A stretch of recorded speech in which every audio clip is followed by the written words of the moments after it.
શું કરો છો? જય સ્વામિનારાયણ. જય જો હિંચકે સ્વામિનારાયણ. બેઠા છે. એવું છે એમ ને? હિચકે કંટાળો આવે એટલે આપણે આમ રિલેક્સ થવા આપણે હિંચકે બેસી પાછો તમારો તો ફેવરેટ કહેવાય ને હિચકો, એટલે તો હિચકો એટલે હોય ને તો કાંઈ ન જોયા બેનને મેડમને. હું ફ્રી થઈ જાઉં ને તો હું અહીંયા બેસી જાઉં, અને થાકી ગઈ હોય ને એવું છે એમ તો ને? અહીંયા હું રિલેક્સ થવા બેસી જાઉં એટલે મજા આવે. તો તમારે સુવાનું નથી? એવું છે. એટાણા કરું છું 4.5 મહિના ચાતુર્માસનું. હા. તો સુવાની તો કાંઈ પછી સુવાય તો નહીં, ઉપવાસ કરી એ હિંચકે પછી ઘરે મેં તો બેસી જાઉં. એ હા બાને આરામ થઈ જાય. હા. તો તમે નિમે લીધું હશે ને ભાભી?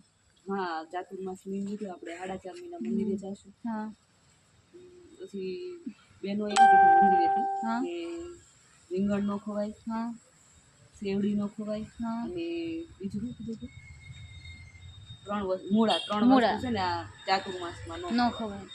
અને 4.5 મહિના તમારે એકટાણા થાય તો અને આપણે નીમ લેવી તો એનું શું કારણ ભાભી, આપણે નીમ લેવી તો? કે આ 4.5 મહિના ચાતુર્માસ છે ને હા એટલે ભગવાન ત્યારે પોઢી ગયા હોય. હા એટલે આપણે આ 4.5 મહિના છે ને ભક્તિ કરવાનું હોય કે હા. ભગવાનને આપણે છે ને ભક્તિ કરીને આપણે ભગવાનને જગાડવાના. જગાડવાનું હોય. હા એના માટે એટલે ત્યાં એકાદશી ગઈ ને દેવપોઢી એકાદશી, હા. એટલે ભગવાન છે ને પોઢી ગયા ત્યારે. પછી હવે જે એકાદશી આવશે ને એ એકાદશી ભગવાન પડખું ફરશે.